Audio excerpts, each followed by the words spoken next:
I was always the first to leave a party. It was a point of pride, a way to maintain control. But tonight, I was still here, long after the music had died and the goodbyes had been slurred into coats. I was here because of her. Elara. She was the host, a woman in her mid-40s with a grace that seemed to quiet the room around her. She moved through the aftermath of her own party not like a cleaner, but like a curator of a museum that had just closed, touching a discarded wine glass with a faint, private smile. I, a man in my 20s who should have been halfway home, was trapped in the orbit of her quiet presence. We were the only two left in the warm, lamplit haze of her living room. The air smelled of spilled red wine and the faint, expensive perfume she wore. "You don't have to help," she said, her voice a low hum that vibrated in the silence. She stacked a few plates, her movements efficient and sure. "I know." My own voice felt too loud, too young. I picked up a stray napkin, just to have something to do with my hands. "I just didn't want to leave you with all this." It was only half the truth. The full truth was that I couldn't make my feet move toward the door. She paused, a plate in each hand, and looked at me. Not through me the way people often do, but at me. Her eyes were the color of twilight, and in the dim light, they held a depth that made my breath catch. It was the feeling of being truly seen, not as a young man at a party, but as a person. It was terrifying and exhilarating. "It's the least interesting part of the evening," she said, a wry twist to her lips. "The magic has gone. All that's left is the evidence." "I don't know," I murmured, my gaze dropping to her mouth for a second too long. "I think there's still a little magic left."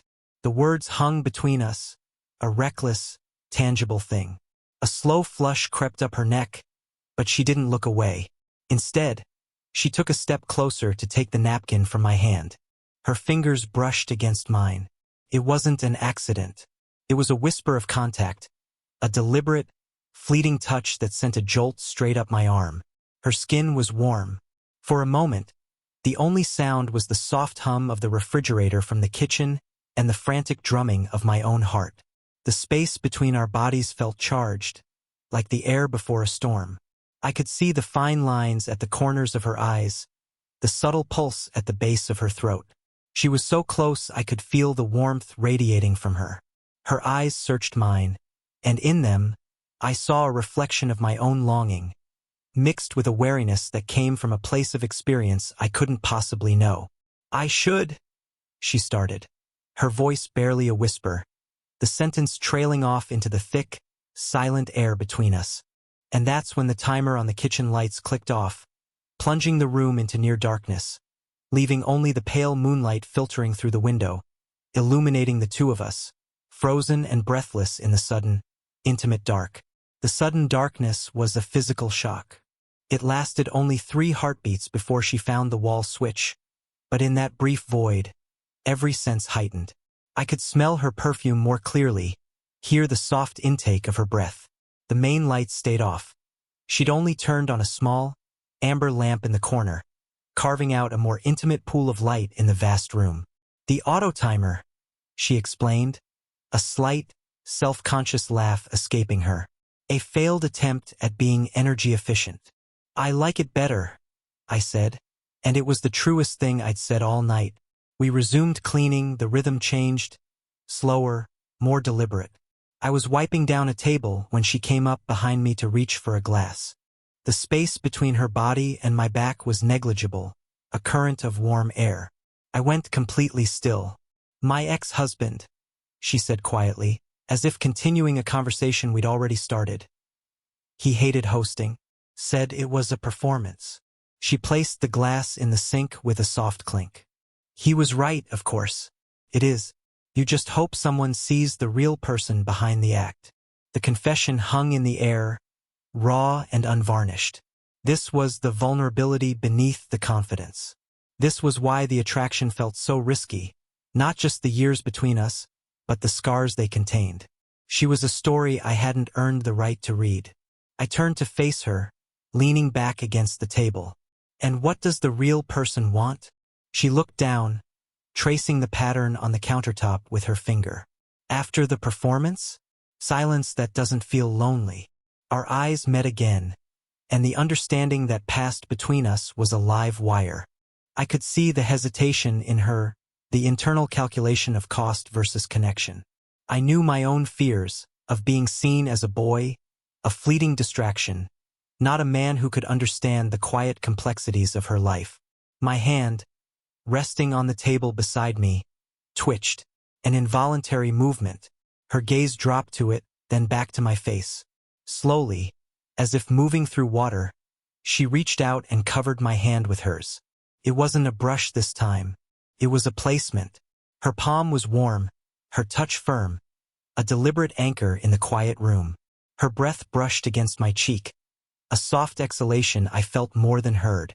She was close enough that a single lean forward would erase the distance completely. Her thumb moved, just once, a slow, gentle stroke across my knuckles.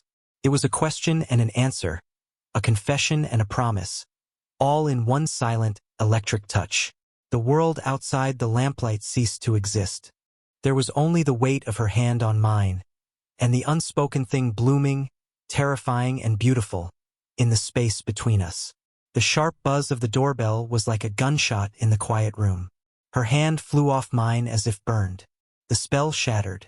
Her eyes, wide and startled, met mine for a fraction of a second before she turned and walked briskly toward the front door, smoothing her dress. I stood frozen, the ghost of her touch still searing my skin. I heard the door open, the muffled, cheerful voice of a neighbor returning a scarf left behind in the foyer. The ordinary world was crashing back in, and with it a cold wave of reality. What were we doing? What was I doing? Standing in this beautiful, lonely woman's kitchen in the dead of night, my heart hammering like a thief's. When she returned, the air had changed. The intimate bubble was punctured. She didn't look at me, busying herself with the now full sink. "I should go," I said, the words tasting like ash. She nodded, still not meeting my eyes. "It's late." It was the right thing to do, the sensible thing, but every cell in my body screamed in protest. I took a step toward the hallway, toward the door, my movements heavy. Your coat," she said suddenly, turning. "It's in the study." I followed her, not to the hallway, but into the smaller, book-lined room. It was even darker, lit only by the street lamp glow through the window. She reached for my coat, draped over a chair. As she turned to hand it to me, we were close again, closer than in the kitchen, surrounded by the silent, watching books. Our eyes locked. The air left my lungs. I could see the same war raging in her, the pull, the fear, the sheer, impossible want. "This is," she whispered, "a confession of guilt, a statement of fact." "I know." My hand came up, not to take the coat, but to cradle her jaw. My thumb stroked the soft skin of her cheek. It was the boldest thing I had ever done. She leaned into the touch, her eyes fluttering closed for a brief, devastating second. A soft, broken sound escaped her lips. It was all the invitation I needed. I leaned in. She didn't pull away. Her breath mingled with mine, warm and sweet. I could feel the heat coming from her, could count the individual lashes resting on her cheeks. We were a hair's breadth apart, the world reduced to this single, suspended point. Then her hands came up, not to draw me closer, but to press gently, desperately, against my chest. "We can't," she breathed, her voice trembling. "It's not that I don't, but we can't." But she didn't push me away. Her hands remained fisted in the fabric of my shirt, holding me there, at the precipice. We stood there, trapped in the agonizing space between surrender and sanity, breathing each other's air, closer than ever, even as we tried with everything we had to resist. The space between our lips was a universe and a void. Her hands, still fisted in my shirt, were the only anchors holding us both from falling. "Tell me to leave," I whispered, my voice rough, my forehead resting against hers. "Say the words and I'll go. I'll walk out that door and never look back." It was a lie. We both knew it. I would look back for the rest of my life. She didn't say the words. Instead, a tremor went through her. Her eyes, dark and liquid in the dim light, searched mine, filled with a turmoil that mirrored my own. I felt one of her hands uncurl from my shirt, her fingers trembling as they came up to trace the line of my jaw. The touch was so feather-light, so devastatingly tender. It stole the air from my lungs. "I'm twice your age," she breathed, the statement a fragile shield. "You're Elara?" I countered, my own hand moving to her waist, pulling her the last inch closer until her body was flush against mine. She was soft and warm, and she fit against me in a way that felt like a truth I'd always known. A small, shuddering sigh escaped her, a sound of surrender and fear all at once. Her head tilted back, her lips parting slightly. The world had narrowed to this. The scent of her, the feel of her breath on my skin, the frantic beat of her heart against my chest. My thumb brushed a stray lock of hair from her damp cheek. Every nerve ending was on fire, screaming for me to close the distance, to finally know the taste of her. I leaned in, my gaze dropping to her mouth. She didn't flinch, didn't pull away. Her eyes fluttered closed. This was it, the point of no return. My lips were a breath away from hers when her eyes snapped open, wide with a sudden, sharp panic. She didn't look at me, but past me toward the study door. "Wait!" she gasped, her body going rigid in my arms. And we both heard it, the faint, unmistakable sound of a key turning in the front door lock. The sound of the key in the lock was a guillotine blade dropping. We sprang apart. The air, once charged with desire, was now thick with a cold, sharp panic. Elara's face, flushed and soft a moment before, was now a pale mask. Her hand flew to her throat. "My sister," she whispered, her voice strangled. "She has a key for emergencies." The front door creaked open. "Elle, you still up?" The porch lights on. A woman's voice, cheerful and unfamiliar, echoed from the hallway. We were trapped. The study door was open. There was no time to think, only to react. Elara's eyes, wide and pleading, met mine. In that frantic look, a new, painful truth was laid bare. This was a secret, something to be hidden, something she was ashamed of. The realization was a physical blow, souring the longing in my gut into something closer to guilt. I was the emergency she needed to hide. "Back here, Lena," Elara called out, her voice miraculously smoothing into a casual tone. But her body betrayed her. As she moved past me to step into the hallway, her shoulder brushed against my chest. It was not an accident of proximity. It was a desperate, fleeting press of her body against mine, a silent apology and a confession all at once. A tremor ran through her, and I felt it echo in my own bones. I stood frozen in the shadows of the study, listening to the sisters' conversation in the foyer. Mundane talk about a forgotten phone charger. Every laugh from Lena felt like a judgment. I looked at Elara's profile as she spoke to her sister, her posture perfectly composed, the graceful host once more. But I saw what no one else could. The faint tremor in the hand she tucked behind her back, the way she wouldn't quite look toward the study, the almost imperceptible tightness in her smile. She was protecting us. Or maybe she was protecting herself from the truth of us.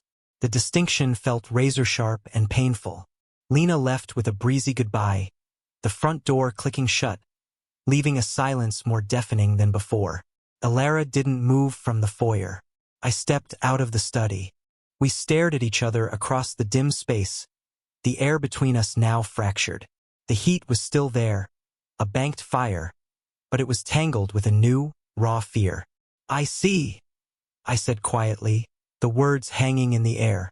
Her composure cracked. A single tear escaped, tracing a path down her cheek. She didn't wipe it away. "No, you don't. You can't possibly."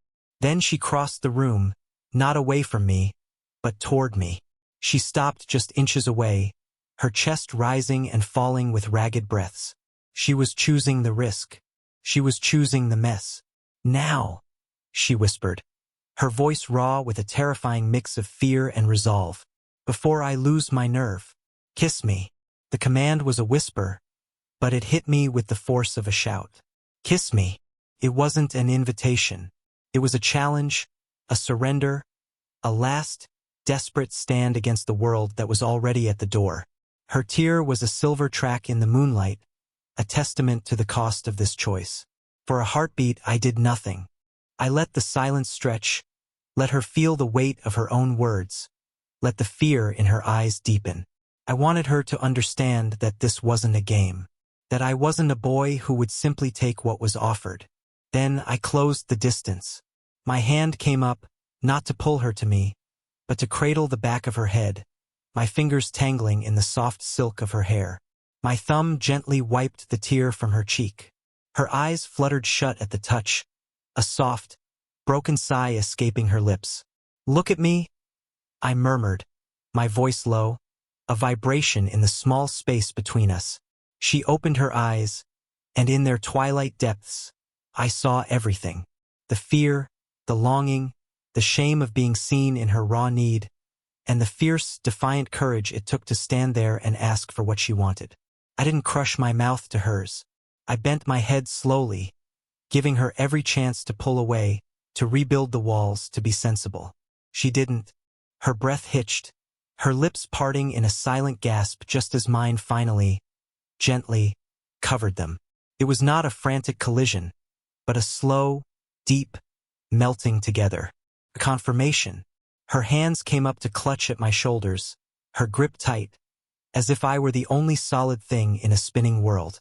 The taste of her was wine and salt and something uniquely, essentially her.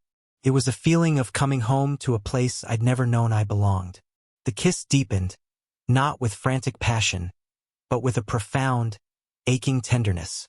It was a conversation without words, a confession of every glance, every brushed hand, every moment of unspoken longing that had led us here. It was messy and imperfect. Our noses bumped, our tears mingled, but it was real. It was the most human thing I had ever experienced. When we finally broke apart, we were both breathing raggedly, foreheads resting together. The world outside, with its judgments and complications, hadn't vanished. But for the first time, it didn't matter. We were in this together. She looked at me, her gaze clear now, stripped bare of pretense.